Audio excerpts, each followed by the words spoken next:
Hey, y'all, we are back. As promised, I have a second grant opportunity for you.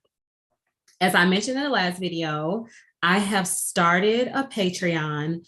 The inaugural members, it's going to be $10 a month. And the reason I started it is because I get so many grants per week, at least 10 to 20, and I am just not able to do a walkthrough of every grant. And a lot of the grants have super tight deadlines as well. So it's just not enough time for me to research the grant, get on the channel, and then do the walkthrough. With that, I've actually separated it as well. So we have a category for nonprofit grants, for regular grants, state-specific grants, and I'm gonna think about doing one for industry-specific, but that might get a bit too cluttered. So I might just, do a highlight and then post the grant in there. Like I said, we do have a few members, and I appreciate you all and thank you all for joining. And there's only going to be a few spots for that $10 a month, and then each tier will go up. And you'll have to connect it to your Discord because that's going to be the private group. It's an app, or you can do it on your desktop so you don't have to take memory off of your phone. And then I'll post the items in there as well. If you get anything out of this video, if you can please like it. If you can subscribe to the channel, if you can leave me a comment, if you have any questions or just generalize, because I do respond to them. And then share the information with anyone that you might know that can appreciate this grant or use it for their business or nonprofit. This is going to be a nonprofit grant. As I've said in previous videos, I am going to be focusing not only on for-profits, but also nonprofits as well, because there's a lot of opportunities out there that individuals are not aware of. And sometimes the funds go undistributed to different 501c3s. Now, this one has a lot of requirements, and we're going to have to walk through this. But first and foremost, the deadline is March the 11th. I will say, because the initial requirements are, I call it low-hanging fruit. Either you are eligible and you qualify or you don't, and it doesn't require any type of you doing like a business plan or any of that. You're literally answering some yes or no questions and then giving them information about your nonprofit.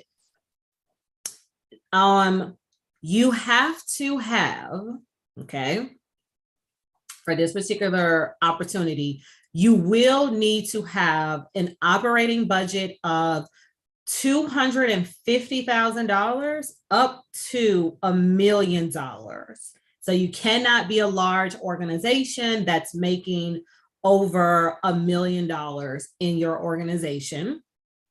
The grants range from $50,000 upwards to $250,000. So, and it's over 2 years. So if you get the 250,000, whatever amounts you get, they spread it out over a 2-year period. I don't know how much they're going to pay you per year, but that's the spread out. This one, there are going to be 50 winners. Unlike the grant that we just watched together, it was only one winner for that one. There's 50 different opportunities.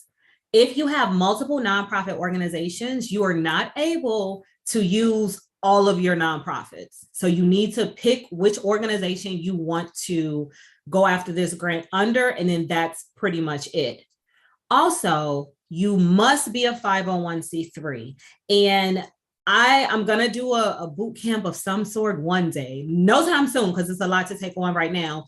There's 2 steps to a nonprofit. You incorporate as that nonprofit organization through your state, but then you also have to take that step with the federal government in order to get your 501c3 status, which is a tax-exempt status. Some individuals will only do that first prong, which is, oh, I'm a nonprofit. However, because you have not done that next step to be a 501c3, you wouldn't be eligible for this grant. There is a but. But if you are working with a fiscal agent is an organization that holds that 501c3 status, and then you're essentially operating underneath them. The thing with that is you can only talk about your nonprofit, right? So you can't say the fiscal agent has this operating budget, but I don't, and then apply. Your organization as an individual entity must meet those eligibility requirements in order to apply for this grant. It didn't say that you had to have a fiscal agent for a certain amount of time. So it's probably not enough time to get a fiscal agent and do all the documentation that is necessary, but who knows? So that is also an opportunity as well. So the only way that you can apply if you're not a 501c3 is if you have a fiscal agent. On April 22nd, so March 11th is your application deadline. April 22nd, they're going to then reach out to individuals and say, hey, we liked your application. We're going to invite you to apply. So you don't even do the full application, which is probably going to be more substantive than this initial one. That I think with this is just more surface level. Tell us about you. You sound like you're aligned with what we're aligned with. And then from there, they'll invite you to apply. After that, sometime in June of 2022, this year, they didn't give a date. They're then going to select the 50 winners. And from there, you'll have the conversations about, how they're going to distribute the funds. The benefit about these funds is for operational expenses. So it's more aligned with the unrestricted funds, right? It's not saying that it has to be specific to programming or it has to be educational. I will say, though, they have 7 categories that they are aligned with, and they want that organization to have one of these types of focuses. And in my opinion, most nonprofits will have one of the 7. The first is healthcare. Healthcare meaning that you're increasing that access to affordable healthcare for individuals that otherwise would not have access to healthcare. So I think about when I worked at a nonprofit, and one of our programs was specific to affordable healthcare, meaning that we assisted clients with their application to ensure that they had access to healthcare, because it can be kind of confusing once you go onto the website and you're trying to pick which plan do I want, how do I figure out the deductibles, all of these things that might be overwhelming to someone that isn't accustomed to having to do all of that on their own. Job creation and workforce advancement is a second category. A lot of nonprofits I know have some type of workforce development program where they are assisting individuals with getting back into the workforce or assisting them with whether it's other ways to get a higher paying job. So that's something that I think a lot of organizations are already doing. Education, increasing access to affordable childhood education, post-secondary education, and this could be college prep courses. This could be vouchers that are distributed to individuals that are looking for that early childhood. So again, a lot of these programs, I feel like nonprofits either have or don't have, and I have not worked with or looked at a nonprofit that doesn't have that. So that's the 3. Fourth one is housing, creating that financial foundation for families to have access to affordable housing. Again, helping someone go through the process of whether it's low income housing, down payment assistance to purchase a home. Those are different programs that you can have. Digital connectivity. And that's something that, I've heard of it for sure, but I think since COVID, it's been more of a priority because those are things that wasn't on the front line of now my children are at home, but we don't have access to internet services, or we don't have access to a laptop or iPad or some of these things that if you were at a private school, it comes with a tuition. So these are things like thinking about digital connectivity. I immediately think about the internet, and I immediately think about those families that were unable to participate in remote learning at the onset of COVID because they did not have access to the necessities to do that.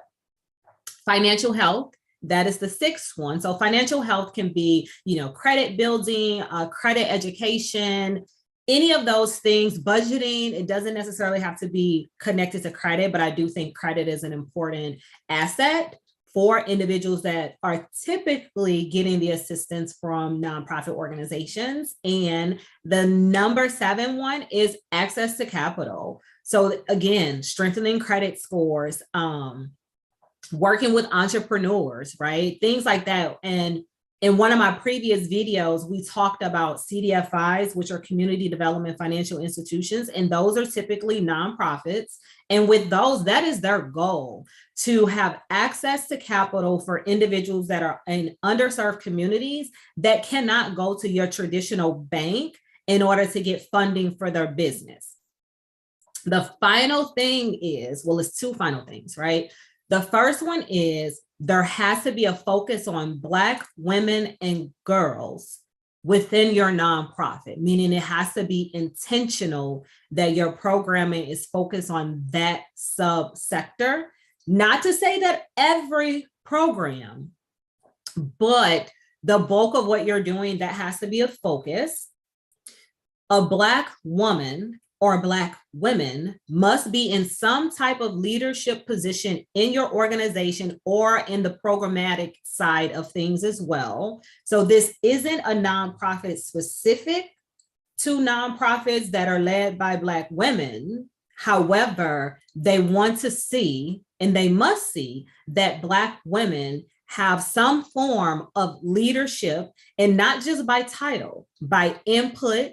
As they say, you can invite me to the table, but if I'm not allowed to talk to the table or talk at the table, then am I really being included in that process? So you will have to be able to show not only that they are in these positions, but how is it inclusive to them?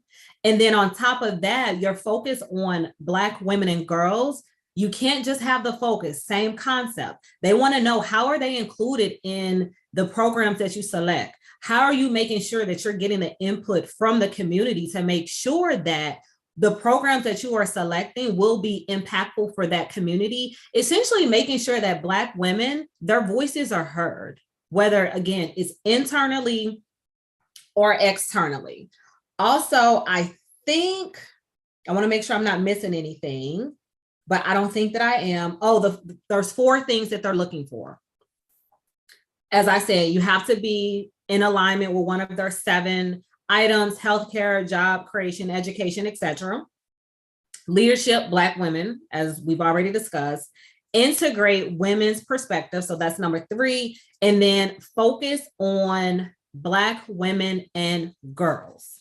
So I know that's a lot, and it's a lot to take in, but I honestly believe that the core of the application, most nonprofits would be able to say, yes, we identify and we are aligned. So with that, I'm going to share my screen. Again, if you can like the video, if you got anything of value, subscribe, share, comments, all of that good stuff. Hopefully I don't have the exact same problems I just had in the last video where my screen just would not share itself. But let's try.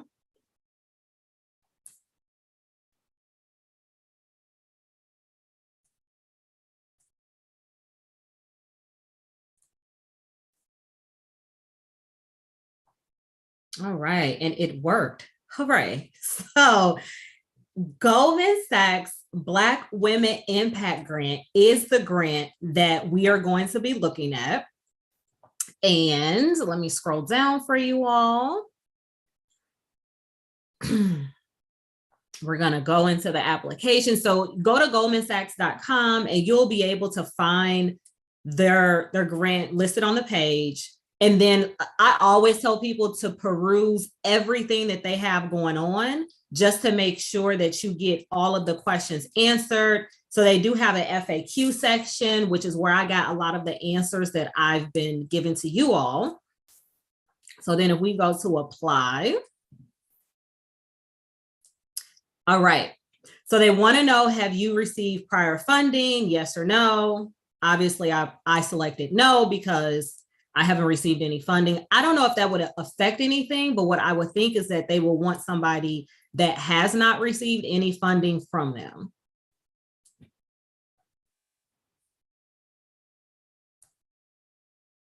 And then also I've already completed it, so we can go through it fairly quickly versus me having to type all this out. So contact information, name, address, phone number, email, that's basic information. Location and reach. So I put, the organization is in St. Louis, Missouri. If you're a national organization, you would just select national. But then if you have specific states that you operate in, you would be able to select any of those states. This is only for the United States. So only US tax exempt organizations or nonprofit organizations that have a fiscal agent are eligible to apply. And then what percentage of the people you serve are Black women and girls? What I say is I put 100, but obviously, you know, if it's 80, if I could guess, I would say maybe over 50% would be what they're looking for, but I cannot tell you what that number is that they're looking for.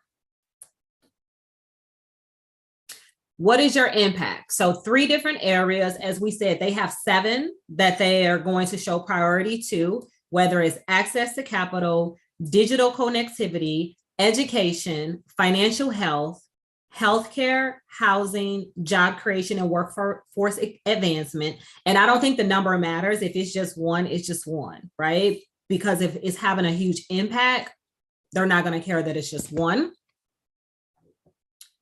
A brief pitch of your organization that tells us the big picture. Again, as all these grants so far, they want you to be brief, and I really want you all to get an elevator pitch. So for this, I put, you know, the mission is to increase generational wealth for all through access to capital for home ownership, or it could just be through access to capital, period, right? And then the subsectors would be the different programs that the organization has.